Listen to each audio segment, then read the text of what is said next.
Eu vou ser direto logo porque eu não sei qual o tamanho que esse vídeo vai ter. Então vamos lá. Susono no Frieren foi um dos animes mais populares do final do ano passado pra cá. E com seu final da primeira temporada, eu não sei se vai ter outras, o pessoal começou a falar suas experiências com a obra. Alguns ficaram encantados, outros não, mas enfim. Uma coisa que eu notei é que alguns argumentos contra a obra têm aparecido bastante, então esse vídeo é para falar sobre eles e explicar para vocês o porquê de muitos que eu vi não fazem sentido. Esse vídeo contém spoilers de todo o anime e um pouco do mangá também. No caso, o mangá até onde ele foi lançado quando eu escrevi isso aqui, que é o capítulo 127. Enfim, esse vídeo vai englobar vários vídeos gringos e brasileiros. No caso, os argumentos dele, não o vídeo em si. Enfim, explicado, resumo, vamos para o primeiro. Coisas subjetivas. Frieren é uma obra de entretenimento. Sua experiência pessoal e individual não pode ser parâmetro para dizer se algo é bom ou ruim, mas claro que tem coisas que podem ser avaliadas por todos nós. Como por exemplo, furos de roteiro, conveniências tiradas do cu e etc. Uma coisa que eu vi bastante é, Frieren é chato e lento. Se você não gosta de um ritmo mais lento, ok, mas apontar que isso é algo ruim ou é um erro da obra, não é um ponto muito eficiente, sabe? Outra coisa que se encaixa nisso foi um dos argumentos que vi, que era as batalhas de magos são chatas, porque não tem soco.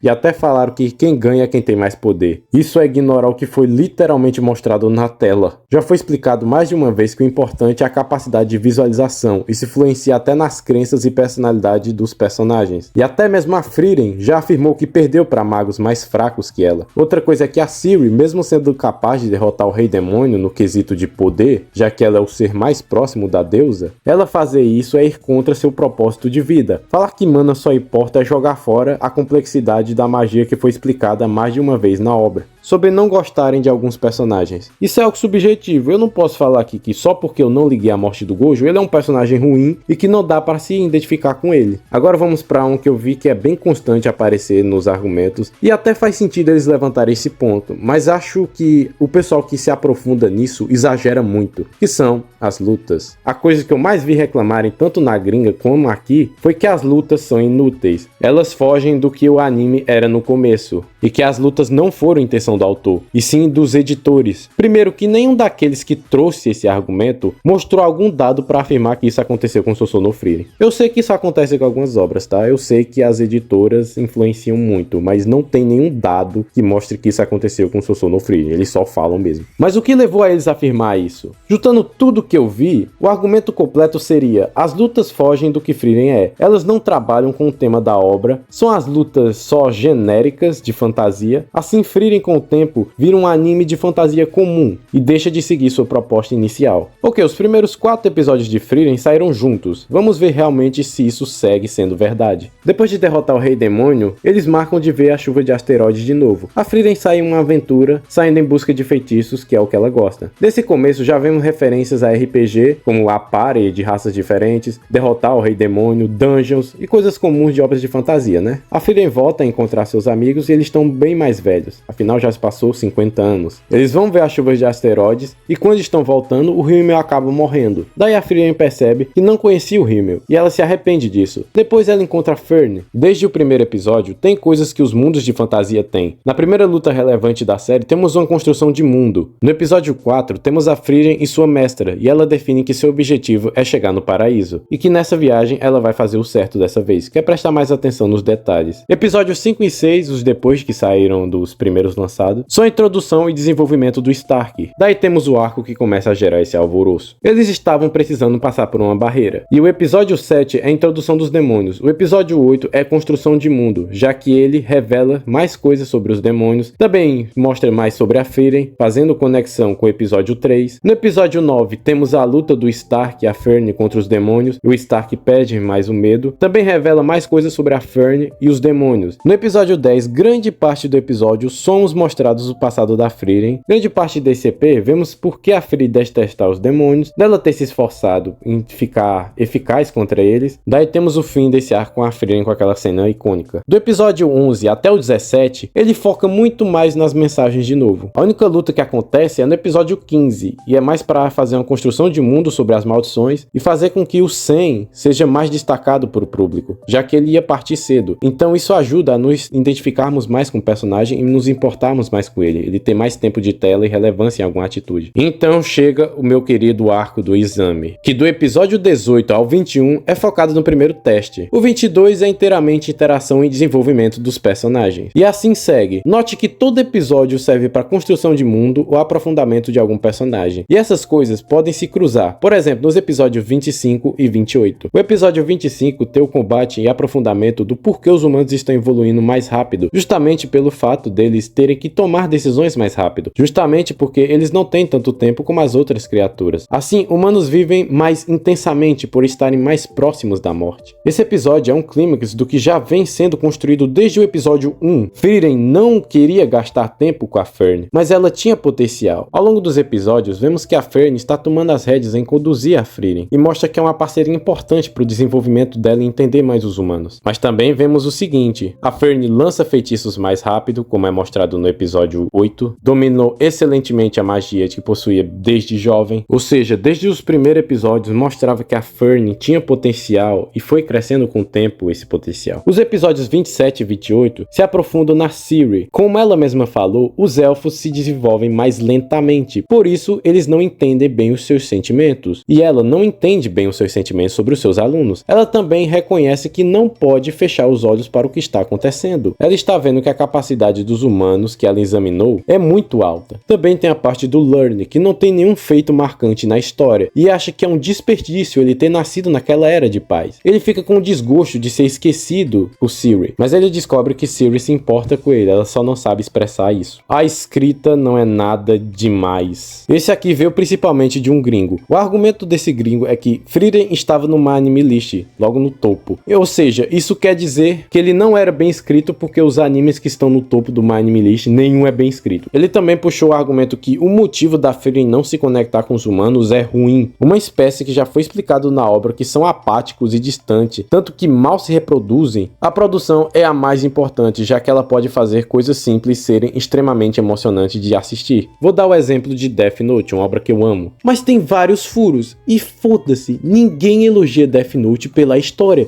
eles elogiam pelas cenas icônicas, e o que a direção faz, a trilha sonora é maravilhosa também. Frieren tem uma ótima produção. Jogar isso no lixo é só olhar para o que está escrito e definir como uma obra audiovisual é muito se fechar. Bom, resumindo, eu vi muitos vídeos sobre o que as pessoas acharam de Frieren e decidi fazer esse vídeo aqui sobre os principais discussões de problemas para essas pessoas. Algumas coisas até aceito levantar o ponto, porém achei grande parte delas bem exagerada. Coisas que a pessoa usou a sua opinião para apontar como erro, em vez de dar um argumento que faça sentido com a obra. Para mim, Frieren é esse anime de fantasia que tem esse aspecto mais contemplativo da vida, mas ele ainda vai ter sua construção de mundo e momentos de ação. Porém, eu não vejo essas coisas existirem na obra como um erro. Só porque não foi Slice of Life que as pessoas queriam desde o começo, elas apontam que isso é um erro. Muitas coisas que aparecem nas lutas servem principalmente para construção de mundo e para fazer paralelos com outras coisas. Por exemplo, a Frieren gastar tempo para ser eficaz contra os demônios faz a Ciri não gostar muito dela, porque ela mata o potencial dela se concentrando apenas nessa técnica, o que faz a visão de mundo das duas personagens se destoarem um pouco, criando um contraste entre as duas. E uma coisa que eu vi é que muita gente citou o My Anime List como um motivo bom e ruim para avaliar a Frieren. Eu vi ambos os lados. Eu provavelmente farei um vídeo se realmente não dá para tirar nada de bom do My Anime List como fonte de boa qualidade. Claro que será minha análise, mas eu vou trazer argumentos e que pelo menos devem ser levados em conta. Se fosse só para dar minha opinião, gente, eu não precisaria argumentar. Afinal, eu gosto e discordo do que eu quiser. É meu gosto, é minha opinião. Eu não preciso explicar. Uma coisa que eu vi é que Frieren ficou famoso e muita gente pegou no pé de coisa